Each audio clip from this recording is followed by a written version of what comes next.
Pessoas muito inteligentes, com um alto poder de raciocínio, bem atualizadas a respeito das coisas em geral, não tem espaço algum no Brasil. Eu assisti um vídeo, pessoal, daqueles raros momentos em que um brasileiro é lúcido, extremamente lúcido, e explica coisas assim que todo mundo já sabe o que é, mas de forma brilhante. Um vídeo de 2 minutinhos sobre marxismo cultural. Eu não conheço o sujeito, parece que ele é político, eu não sei se é ou se não é, eu sei que a explicação do cara é brilhante. Eu vou tecer alguns comentários posteriormente a isso sobre a Igreja Católica e Mao Tse Tung. Pessoal, tem muita gente falando que o marxismo cultural é a grande tendência da esquerda nos dias de hoje. Vamos entender o que é isso? Marx dizia que existe uma infraestrutura na sociedade que sustenta o resto do que nós chamamos da cultura de uma sociedade. Ele dizia que as relações econômicas é que determinavam a moral, determinavam as relações políticas, o direito de uma sociedade, o seu modelo de família, a religião, a estética com a arte, etc. Observe que a relação econômica para o Marx é o que dá origem, sei lá, para a religião, para todas as coisas mais belas da humanidade. Não tem como ser mais fracassado e impensado que tu pensar que a economia determina a arte, a física, o que for que seja. Isso é coisa assim, ó, tipo assim, uma criança entende que não é assim. Marx dizia o seguinte: existem a classe dos capitalistas e a classe dos proletários. Nós vamos promover o conflito entre eles e, derrubando o modelo capitalista de produção, cairá toda a cultura ocidental, isso é, a moral burguesa, a arte burguesa e assim sucessivamente.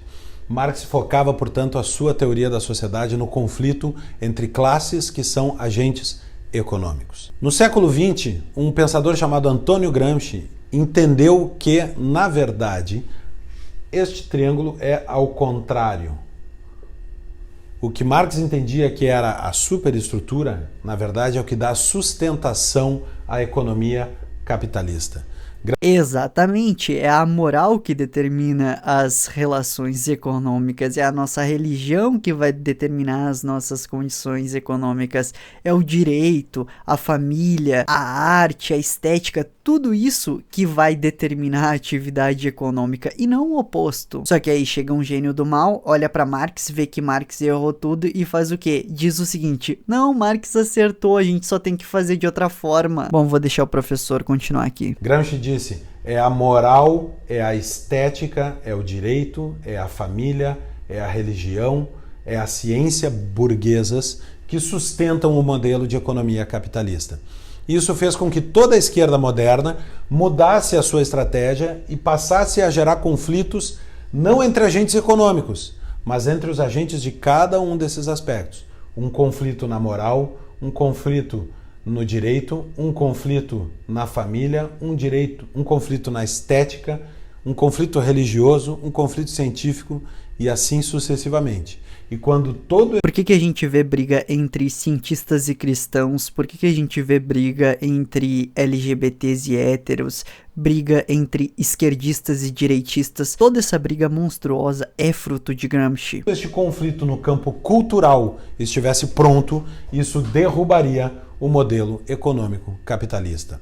Por isso nós falamos hoje do marxismo cultural, que quer primeiro destruir a cultura ocidental para depois derrubar o modelo de produção capitalista. Por isso, atenção, quando a esquerda defende minorias, ela não está defendendo direitos individuais, ela está querendo promover microconflitos para derrubar o sistema capitalista e promover o socialismo. É muito diferente a defesa feita por um liberal dos direitos individuais, que, portanto, afeta as minorias, da defesa de grupos minoritários, que é feita pela esquerda. Isso é muito interessante porque quando eu li a literatura política, quando eu vi assim, os liberais protegem o indivíduo, seja ele judeu, seja ele negro, seja ele LGBT, hétero, qual for que seja, qualquer tipo, se é um indivíduo tem que ser protegido.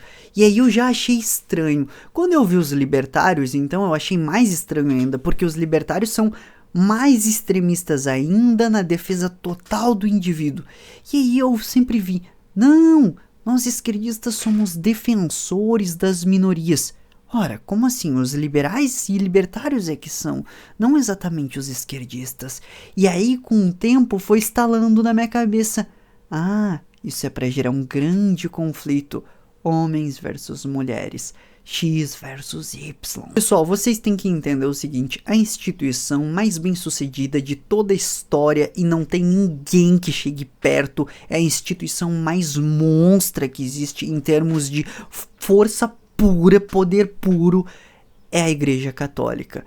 Quando Gramsci olha para o esquerdismo e para o catolicismo, ele percebe: opa, peraí, os católicos formam suas crianças desde a infância, indo lá, criando arte católica, estética católica, ensaios filosóficos católicos, mão de obra católica, economia católica. Então, Gramsci percebe que se os esquerdistas, os marxistas, não formarem as pessoas no âmbito moral, no âmbito cultural, não vai acontecer, ninguém vai sustentar esse marxismo. O que é conhecido hoje como stalinismo é a ordem vir de cima para baixo. Imagina um triângulo, Stalin manda e todo mundo faz. Esse processo no marxismo tem que ser o contrário, tem que vir das bases e chegar até o topo, entendeu? Para funcionar. E aqui que entra a genialidade do possivelmente maior genocida da história da Terra, que é o Mao Tse Tung. Quando Mao Tse Tung chega ao poder na China, ele faz atrocidades, é um gênio do mal, tá? Do mal. Mas ele promove um negócio chamado Revolução Cultural. Ele sacou na hora. Se a nossa cultura não mudar, em 10 anos o comunismo é expurgado.